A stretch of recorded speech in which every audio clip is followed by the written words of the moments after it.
Hello दोस्तों। तो Indian women team को बांग्लादेश वुमेन के खिलाफ जीत मिल गई है और सेमीफाइनल की उम्मीद अभी भी जिंदा है।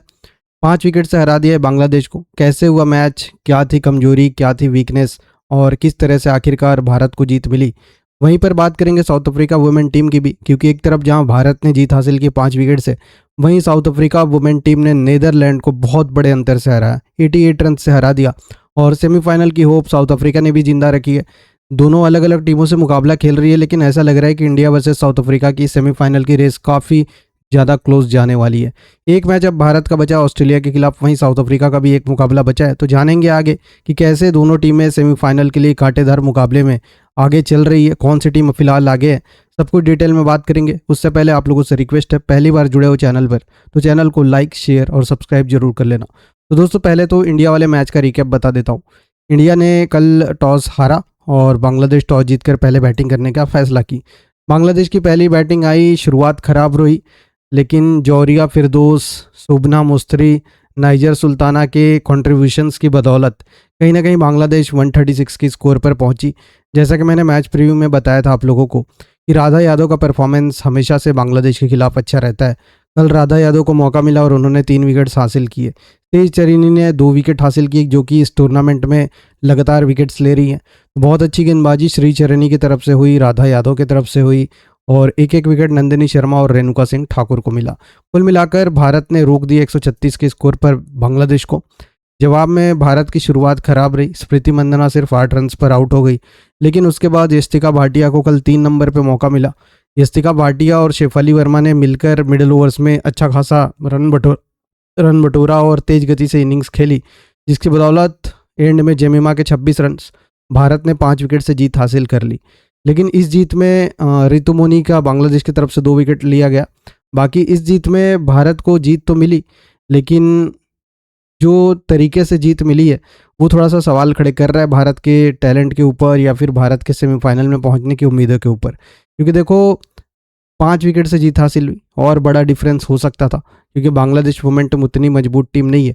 अगर आपको ऑस्ट्रेलिया को हराना है तो बांग्लादेश वुमेन को कहीं ना कहीं बड़े मार्जिन से हराना चाहिए था, तो आपकी सेमीफाइनल की रेस काफ़ी आगे हो जाती। लेकिन ठीक है, जीत मिली। एक चीज़ जो भारत को सवाल के घेरे में खड़ा कर रहा है वो है कि कल भी कुछ कैचेस ड्रॉप हुए और पिछले 25 मुकाबलों में 45 कैचेस छोड़े हैं भारत ने T20 क्रिकेट में।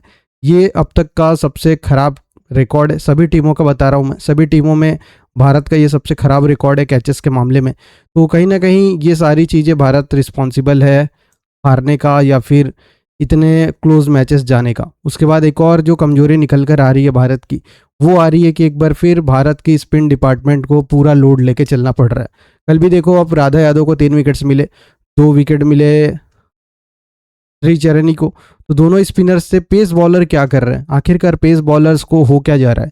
इंग्लैंड की सीमिंग स्विंगिंग कंडीशन में भी अगर पेस बॉलर्स को विकेट नहीं मिल रही है तो इसका मतलब कहीं ना कहीं है कि हमारे पेस बॉलर्स में वो काबिलियत नज़र नहीं आ रही है जो इंग्लैंड कंडीशंस में विकेट ले सके। तो आने वाले टाइम में ऑस्ट्रेलिया के खिलाफ अब एक मुकाबला बचा है। अगर हम वहाँ हार जाते हैं तो सीधे सीधे बाहर हो जाएंगे, और इस तरीके का अगर परफॉर्मेंस रहा तो कहीं ना कहीं भारत को जीतने में बहुत ज़्यादा मुश्किल होगी ऑस्ट्रेलिया के खिलाफ। वहीं दूसरी तरफ साउथ अफ्रीका की बात कर लेते हैं। साउथ अफ्रीका का नेट रन रेट था -0.5।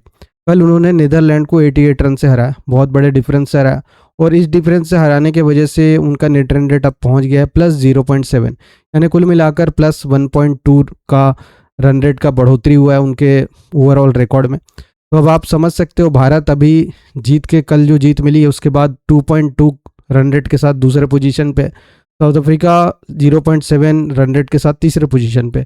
अगर आखिरी मुकाबला साउथ अफ्रीका बांग्लादेश को 88 या 90 रन से हरा जाता है, जैसे कल नीदरलैंड को हराया, तो उस हिसाब से साउथ अफ्रीका को फिर से 1.2 नेट रन रेट का फ़ायदा होगा। तो कहीं ना कहीं 1.92 के पास नेट रन रेट पहुँच जाएगा साउथ अफ्रीका का।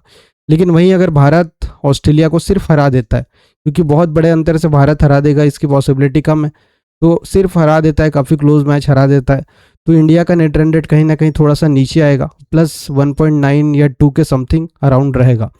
तो इसका मतलब क्या है कि इंडिया और साउथ अफ्रीका दोनों लगभग एक बराबर आ जाएंगी। तो एक बराबर आ जाएगी तो फिर नेट रन रेट से फैसला होगा।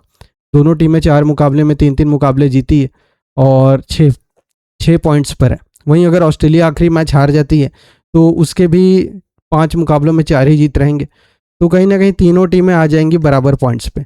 तो जब बराबर पॉइंट्स पे आ जाएंगी तो नेट रन रेट की बात होगी, तो नेट रन रेट में कहीं ना कहीं ऑस्ट्रेलिया बहुत आगे है, +4 पॉइंट समथिंग है, तो वो तो क्वालिफाई कर जाएगी।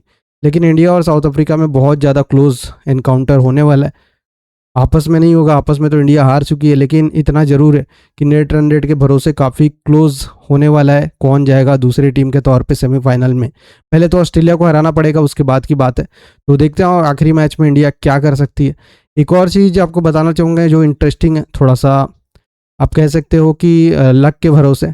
देखो, इंडिया ने जब वर्ल्ड कप जीता था 2026 वाला T20 वर्ल्ड कप, मेंस की बात कर रहा हूँ, और वुमेन ने भी जो ओडीआई वर्ल्ड कप जीता था 2025 में, उस दोनों वर्ल्ड कप में भारत के जीत में एक चीज़ कॉमन थी कि भारत लीग मैच में साउथ अफ्रीका से हारा था, बाकी किसी टीम से कोई मैच नहीं हारा था। और यहाँ पर भी वही हुआ है, साउथ अफ्रीका से हम हारे हैं, बाकी किसी टीम से अब तक हारे नहीं है। तो शायद वो लकी काम यहाँ भी आ जाए और लक हमारा साथ दे दे। जैसे हमने वहाँ साउथ अफ्रीका के खिलाफ 2 मुकाबले हारे थे, लेकिन फाइनल में पहुँचे और फाइनल जीता, तो कहीं यहाँ भी हम वैसे कुछ कर ना जाए। तो ये तो खैर लक की बात है, लेकिन ओवरऑल इंडिया कल का मैच जीता तो ज़रूर है, लेकिन कहीं ना कहीं इंडिया के फील्डिंग पर बहुत बड़ा सवाल है और तेज़ गेंदबाजी पर बहुत बड़ा सवाल है, और ये चीज़ में सुधार नहीं हुई तो ऑस्ट्रेलिया के खिलाफ मुश्किलात के सामने करने पड़ सकते हैं भारत को।